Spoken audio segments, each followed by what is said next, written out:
श्री राम जय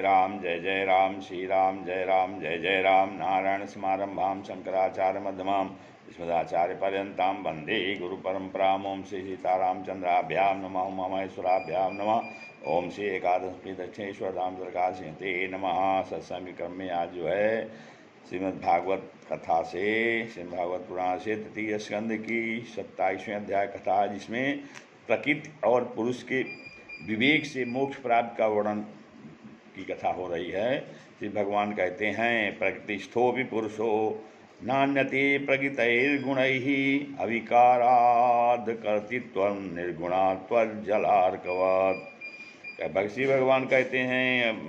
कपिल भगवान कहते हैं अपनी माता देवहूति जी से कि जिस तरह जल में प्रतिबिंबित सूर्य के साथ जल के शीतलता, चंचलता आदि गुणों का संबंध नहीं होता, उसी प्रकार प्रकृति के कार्य शरीर में स्थित रहने पर भी आत्मा वास्तव में उसके सुख दुख आदि धर्मों से लिप्त नहीं होता, क्योंकि वह स्वभाव से निर्विकार, अकर्ता और निर्गुण है। आत्मा जो है स्वभाव से निर्विकार, अकर्ता और निर्गुण है। इसलिए जैसे सूर्य की परछाई प्रतिबिंब जब जल में पड़ता है तो उसका जो है शीतलता, चंचलता आदि जो है गुण जो है सूर्य के साथ नहीं जाता है, परंतु सूर्य के साथ जल के शीतलता। हाँ, तो और उसी प्रकार शेष प्रकृति के कार्य शरीर में है,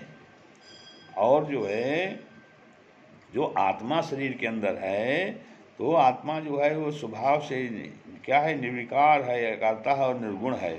किंतु जब वह प्राकृतिक गुणों से अपना संबंध स्थापित कर लेता है, तब अहंकार से मोहित होकर मैं करता हूँ ऐसा मानने लगता है, और उस अभिमान के कारण वह देह के संसर्ग से किए हुए पुण्य पाप रूप कर्मों के दोष से अपनी स्वाधीनता और शांति खो बैठता है, तथा उत्तम मध्यम और नीच योनियों में उत्पन्न होकर संसार चक्र में घूमता रहता है। अर्थे ह्यविद्यमानेपि संस्थितिर्न विनिवर्तते ध्यायतो विषयानस्य स्वप्ने अनर्थागमो यथा। और जिस प्रकार स्वप्ने भय शोकादि का कोई कारण न होने पर भी स्वप्न के पदार्थों में आस्था हो जाने के कारण दुख उठाना पड़ता है, उसी प्रकार भय शोक अहम मम एवं जन्म मरणादि रूप संसार की कोई सत्ता न होने पर भी अविद्यावश विषयों का चिंतन करते रहने से जीव का संसार चक्र कभी निवृत्त नहीं होता। इसलिए बुद्धिमान मनुष्य को उचित है कि असन्मार्ग अर्थात विषय चिंतन में फंसे हुए चित्त को तीव्र भक्ति योग और वैराग के द्वारा धीरे धीरे अपने मन में अपने वश में लावे, और यमादि योग साधनों के द्वारा श्रद्धापूर्वक अभ्यास चित्त को बारंबार एकाग्र करते हुए भगवान में सच्चा भाव रखने और भगवान कथा श्रवण करने में, समस्त प्राणियों में समभाव रखने में, किसी से वैरभाव न करने और आक्षेप के त्याग, ब्रह्मचर्य, मौन व्रत और बलिष्ठ अर्थात भगवान को समर्पित किए हुए स्वधर्म से जिसे ऐसी प्राप्ति हो गई है कि प्रारब्ध के अनुसार जो कुछ मिल जाता है उसी में संतुष्ट रहता है, परिमित भोजन करता है, सदा एकांत में रहता है, शांत स्वभाव है, सबका मित्र है, दयालु और धैर्यवान है,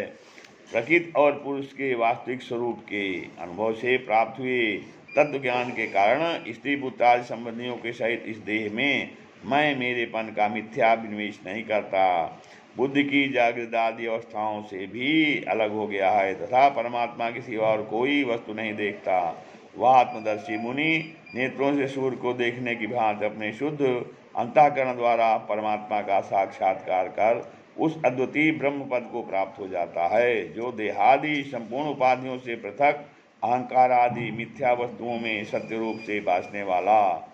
जगत कारणभूता प्रकृति का अधिष्ठान, महदादि कार्यवर्ग का प्रकाशक और कार्य कारण रूप संपूर्ण पदार्थों में व्याप्त है।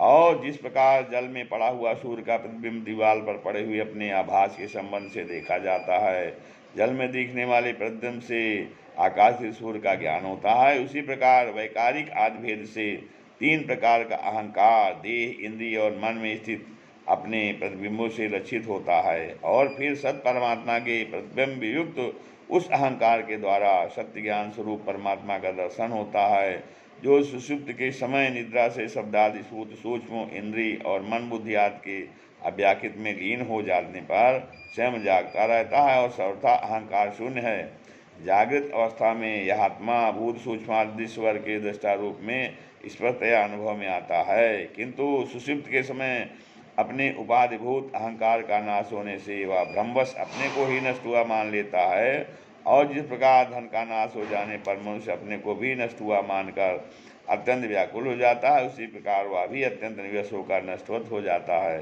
माता जी, इन सब बातों का मनन करके विवेकी पुरुष अपने आत्मा का अनुभव कर लेता है,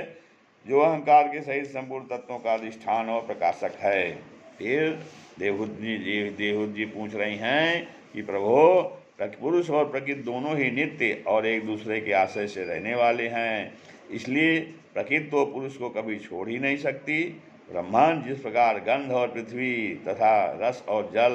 की पृथक पृथक स्थिति नहीं हो सकती, उसी प्रकार पुरुष और प्रकृति भी एक दूसरे को छोड़कर नहीं रह सकते।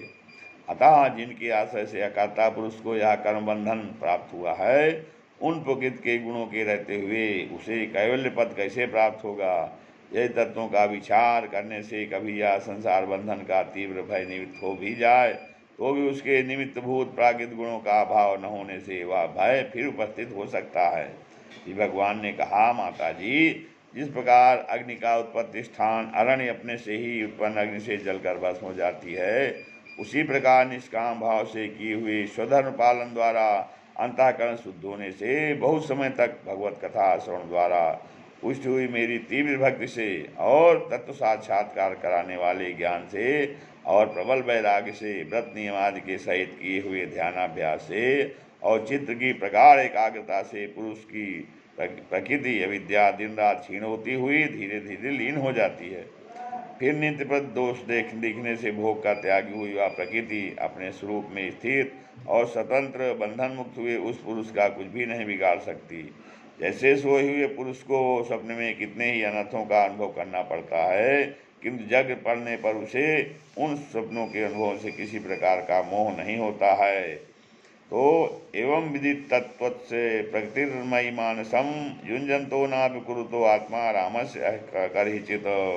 तो उसी प्रकार जिस प्रकार तत्व ज्ञान हो गया है और जो निरंतर मुझ में ही मन लगाए रहता है, उस आत्मा राम मुनि का प्रकृति कुछ भी नहीं बिगाड़ सकती। और जब मनुष्य अनेकों जन्मों में बहुत समय तक इस प्रकार आत्मचिंतन में निमग्न रहता है, तब उसे ब्रह्मलोक पर्यंत सभी प्रकार के भोगों से वैराग्य हो जाता है। मेरा वह धैर्यवान भक्त मेरी हिमैती कृपा से तत्व ज्ञान प्राप्त करके आत्मानुभव के द्वारा सारे संशयों से मुक्त हो जाता है, और फिर लिंगदेह का नाश होने पर एकमात्र मेरे ही आश्रित अपने स्वरूपभूत कैवल्य सम्यक मंगलमय पद को साज में ही प्राप्त कर लेता है, जहाँ पहुँचने पर योगी फिर लौटकर नहीं आता है।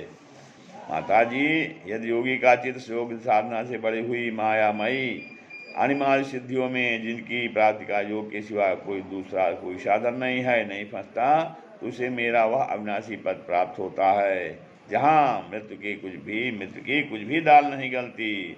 इस श्रीमद्भागवते महापुराणे परमहंस्यायाम संहितायाम तृतीय स्कंदे कपिलोपाख्याने